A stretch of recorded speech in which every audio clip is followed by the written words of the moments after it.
Hello class, I am going to explain you few MCQs which are based on quadratic equations, and it's a very important for every boards, not only for माध्यमिक board, CBSE board, ICC board, सारे boards में इस type का MCQs बहुत आता है. So please इसको आप लोग ज़रा गौर से देखिए. ओके, तो फर्स्ट सम जो है दैट इज़ है if one root of equation 3x² + 5x + c equal to 0 is 2.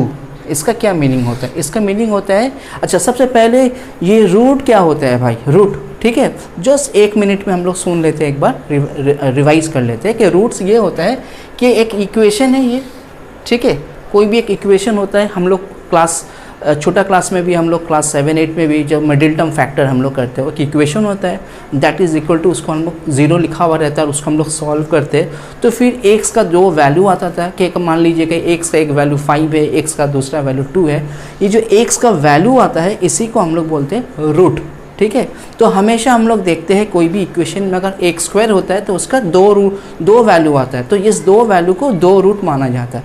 तो इसमें से अगर एक रूट 2 होता है तो आपसे पूछा जा रहा है कि बाकी रूट कितने होने वाला, कितना होगा. ठीक है, तो वेरी सिंपल है. तो हम लोग क्या करते हैं, यहाँ पर अगर एक रूट अगर 2 होता है, यानी कि इसमें अगर हम x का वैल्यू में अगर हम 2 पुट करते हैं तो यहाँ पर हो गया 2², ठीक है, फिर हो जाएगा 5 × 2 और फिर c इक्वल टू क्या है, 0 है. ठीक है, अब यहाँ पर 2 × 2 = 4, 4 × 3 = 12, 5 × 2 = 10 और यहाँ पर हो गया c, therefore equal to 0. therefore c का वैल्यू कितना आ जाएगा, c is equal to 12 + 10 is equal to 22.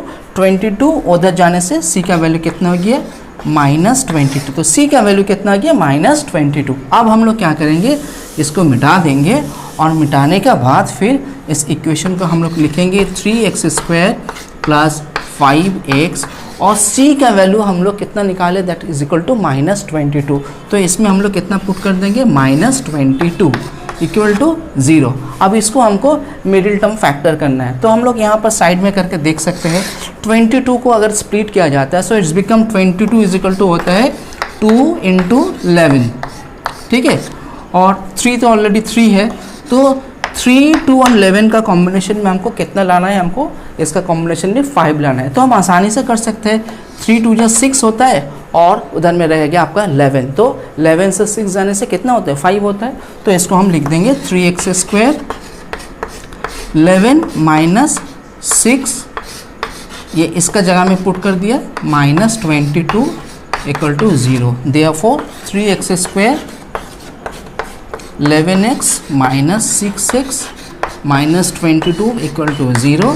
Therefore यहाँ से अगर हम लोग ये लाइन को यहाँ नीचे में हो जाएगा, यहाँ पर अगर हम x कॉमन लेते हैं तो यहाँ पर होता है 3x + 11 और यहाँ से अगर 3 कॉमन लेते हैं तो होता है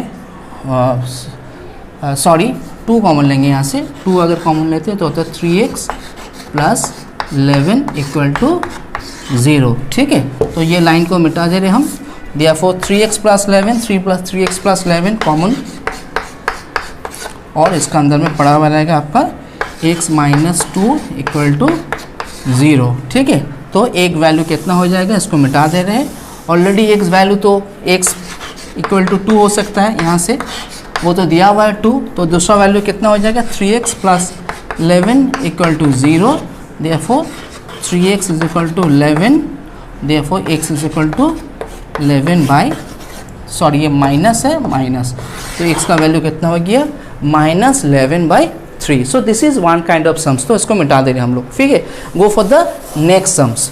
सो नेक्स्ट सम्स क्या है, नेक्स्ट सम्स में ये है find the condition when the roots of equation ax² bx + c are reciprocal. ठीक है, ये थोड़ा सा सबसे पहले हमको समझना है कि what is the meaning of reciprocal. Reciprocal का मतलब होता है उल्टा, यानी कि अगर हम बोलते हैं 5 तो आप बोलेंगे 1/5. तो ठीक है, तो अगर मैं बोलता हूँ 5 तो आप क्या बोलोगे, रेसिप्रोकल मीन्स 1/5. तो अगर if the reciprocal are multiply each other, यानी कि product of reciprocal all time क्या देते हैं हमको, ऑल टाइम हमको 1 देता है. कोई भी नंबर का अगर रेसिप्रोकल हम लेते हैं, जैसे कि मैं अगर बोलूँगा 1/2 तो उसका उल्टा क्या होता है, 2, तो हो गया 2. तो ये दोनों को अगर मैं मल्टीप्लाई करता हूँ तो आंसर कितना होता है 1 आता है। तो हमेशा के लिए याद रखना कि रेसिप्रोकल का जो प्रोडक्ट होता है दैट इज इक्वल टू 1 होता है, ठीक है। तो आइए हम लोग यहाँ पर एक तो इक्वेशन हम लोग देखते हैं कि आप लोग को पता है कि कोई भी इक्वेशन का जो सम ऑफ द रूट क्या होता है, उसका फॉर्मूला होता है अल्फ़ा प्लस बीटा। अगर कोई अच्छा से क्वाड्रेटिक इक्वेशन नहीं पढ़े हो तो ये उसका लिए समझना मुश्किल है, लेकिन जो पढ़ चुके वो जानते हो कि sum of the root means alpha plus beta equal to value कितना होता है, उसमें हम लोग लिखते हैं minus B by A. And product of the root का जगह में हम लोग लिखते हैं alpha into beta is equal to हम लोग लिखते हैं सी बाई ए, ठीक है।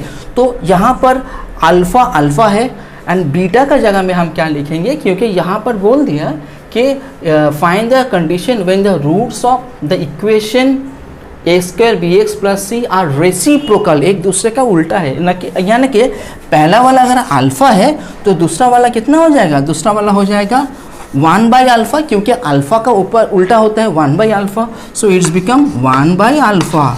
तो अगर ये अल्फ़ा अल्फ़ा कट के यहाँ पर कितना हो जाएगा 1 हो गया। देयरफॉर कंडीशन क्या है, C is equal to a, तो इसका आंसर हो जाएगा C is equal to a, ठीक है। तो go for the next sums. So next sums, find the value of k for which the roots of equation, ये इक्वेशन आपका दिया हुआ है इस इक्वल टू 0 है, ये आप देख सक रहे हो। आपको क्या प्रूफ करना है कि are real and equal, real and equal. तो भाई इसमें आपको और एक फार्मूला आपको दिमाग में रखना पड़ेगा। आप लोग को पता है कि ये जो फार्मूला होता है b square minus 4ac discriminant का फॉर्मूला होता है, जिसके हम लोग थोड़ा सा याद दिला दे रहे हैं कि बी स्क्वायर माइनस 4ac अगर ग्रेटर देन 0 होता है तो रूट्स क्या होता है, रूट्स आपका रियल होता है और अनइक्वल होता है, ठीक है। अगर b square minus 4ac equal to अगर 0 होता है तो रूट्स क्या होता है, रूट्स आपस में इक्वल होता है। And B square minus 4ac अगर लेस देन 0 होता है तो रूट्स जो होता है ये रूट्स अनरियल होता है, मतलब ये रहता नहीं है। तो हम लोग का यहाँ पर कंडीशन क्या दिया गया है, कंडीशन इस कि हमको दिखाना है कि रियल एंड इक्वल। तो मैं सिलेक्ट किसको करूँगा, मैं इसको मिटा दूंगा और नीचे वालों को मिटा दूंगा। तो मुझे लेना है बी स्क्वायर माइनस 4ac, ठीक है। तो बी स्क्वायर माइनस 4ac मेरे को लेना है। तो यहाँ से आप मैचिंग करके देखिए, ये पोर्शन जो मेरा है मैं इसको मिटा के आप लोगों को समझाने के लिए बताता हूँ कि ये मेरा a है, ये एक्स स्क्वायर है, ये मेरा इतना पोर्शन मेरा b है और ये मेरा x है, और ये पूरा पोर्शन जो मेरा ये c है। ये x मैचिंग हो गया, यानी कि b का वैल्यू है 2k+3 एंड a का वैल्यू है k+1। तो मुझे लिखना कैसा, हमको लिखना है बी स्क्वायर माइनस 4ac। तो लिखेंगे बी स्क्वायर माइनस 4ac लिख के b का जगह में क्या लिखना है, b का जगह में आपको लिखना है 2k+3 का होल स्क्वायर, ठीक है। और फिर माइनस 4 a का जगह में आपको लिखना है k+1, ठीक है। और फिर c का जगह में आपको लिखना है k+8, ठीक है। अब इसको आपको क्या करना है, इसको आपको सॉल्व करना है, ठीक है। तो आई थिंक आप सबको सॉल्व करना आता है। इसको मैं बेकार में सॉल्व करके इसका टाइम हम वेस्ट नहीं करेंगे, आराम से आप सॉल्व कर सकते हैं। सॉरी, ये मेरा थोड़ा सा प्रॉब्लम हो गया, यहाँ पर आपको लिखना था बी स्क्वायर। तो बी स्क्वायर मतलब ये पूरा चीज़ का होल स्क्वायर देना है, 2 निकल जा रहा है ब्रैकेट दे के, ठीक है। तो आपको इसको फॉर्मूला लिखना है, 2 का स्क्वायर 4 लिखिएगा, यहाँ पर k+3 का जो फॉर्मूला होता है a+b होल स्क्वायर का फॉर्मूला लिख के बाकी आपको इसको सॉल्व करना है। सॉल्व करके k का जो वैल्यू आएगा ये इसका आंसर वही होगा।